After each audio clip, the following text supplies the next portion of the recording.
He is shocking everybody, and I am absolutely here for it. Elias Diaz is proving that the San Diego Padres don't need to trade for a catcher. The solution is staring us right in the face. He's already on the team. What's going on, everybody? Welcome back to another episode of Padres Digest. I'm Christian Pedersen, just a random dude on the internet talking Padres. Thank you very much for tuning in. If you want to drop a comment on anything as we go, it's much appreciated. If you want to hit the subscribe button, it's also much appreciated. If not, no worries. We got plenty of baseball to talk about, including finally having an Elias Diaz appreciation post. Want to set the ground straight here. Two major things. One, this could entirely be recency bias, given we're coming off him hitting a walk-off last night. Walk-off hit, not a home run, but still, a walk-off against the Mets. Fantastico.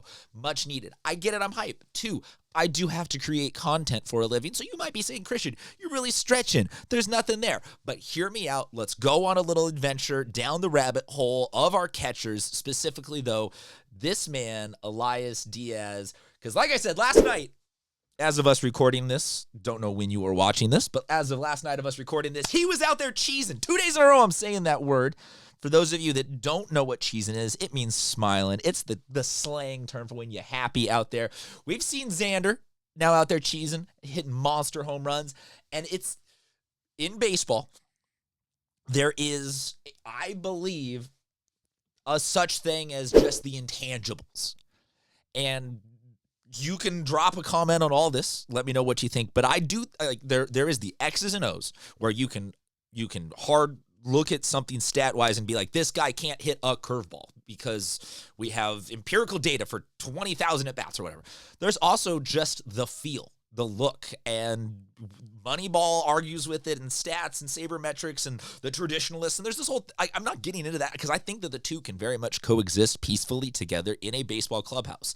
And I get the sense and the feeling that right now, the San Diego Padres are headed in a direction where everybody's starting to at least warm up, if not get absolutely hot at the right time.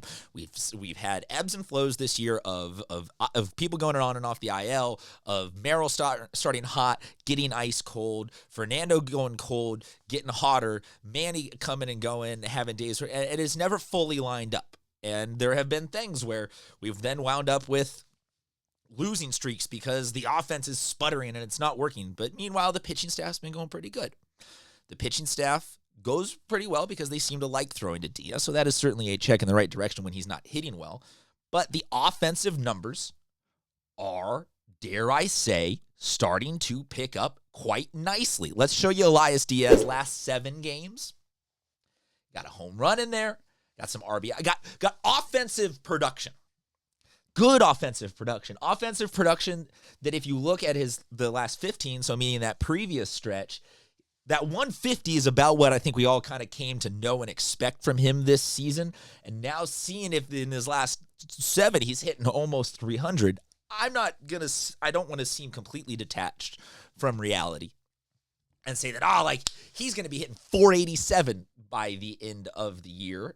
But I do think you can say that the stats that we have right now are certainly going to go up. If him hitting 278 in the last week has him at this is where we can do a reality check. And I'm not saying that he's Mike Piazza. I'm not saying that he's Yogi Berra, Johnny Bench, any of those guys. But I'm saying that he's headed in the right direction because a rising tide lifts all boats. And I kind of think that the clubhouse seems to be vibing a little bit more. And sure, we can talk about Manny liking a Scott Kaplan Instagram post or whatever, but that guy's a schmuck and who cares? In general, it seems that the on-field product right now is headed in a direction that the Padres are starting to cohesively hit a little bit better.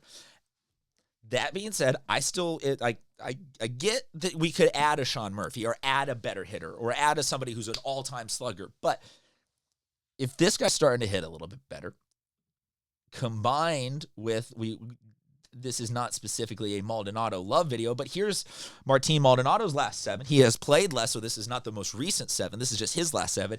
He's starting to hit better as well. These guys are trickling in the right direction where you wind up with maybe the catching position isn't a entire just offensive black hole. I had to think about the right way to say that, because the Padres, with the 6 or 7 of the core of Arraez and Merrill and Machado and Tatis and Cronenworth, and I think you can throw Xander in there now, and Shildt in there. Like, that's a pretty good offensive core that we just need to have 2 spots in the lineup that aren't like 8 and 9 is just bang, bang, out, ground ball, strikeout, strikeout.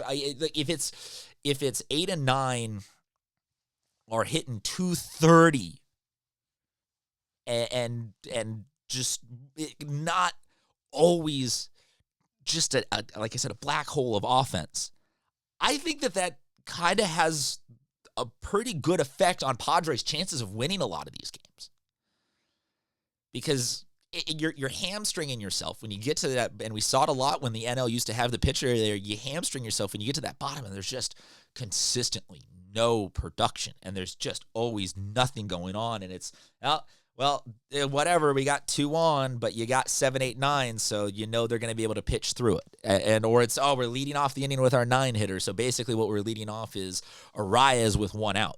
And that kind of just, if that can turn into 1 in 4 times, those guys, whoever's down there collectively, if it's Diaz or Maldonado, but let's say for this post's sake, it's Diaz, and then whoever else is if it's Iglesias or whoever's just in that 9 spot, low-key Brandon Johnson always getting wins for us somehow, or Bryce Johnson. I think that if that bottom happens to just pick it up a little bit, things look pretty good. This was kind of a funny tweet that I saw from Rich Roberts, that Elias Diaz looks like the worst player on the planet 95% of the time he's in a game, but then that other 5%, you gaslight yourself into thinking that we can live with this. So maybe this tweet my whole video could have just been me copy paste or me retweeting this, re-Xing this, whatever. But like right now, if we are riding the wave, it does seem like the wave is cresting upwards. And I think that is fantastic. And I think that if that wave can swell generally in that upward trending direction for the rest of this season and into the playoffs,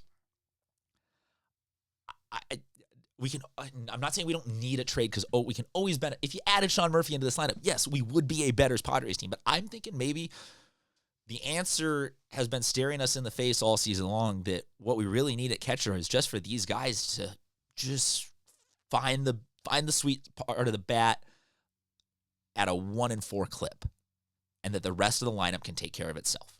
Let me know, though, what you think. Drop a comment on Diaz, on Maldonado, on any and all of the catchers. I want to talk about it. I want to hear from you guys about it. If you could hit the subscribe button, it would also be fantastically appreciated. If not, no worries. Talk to you guys soon.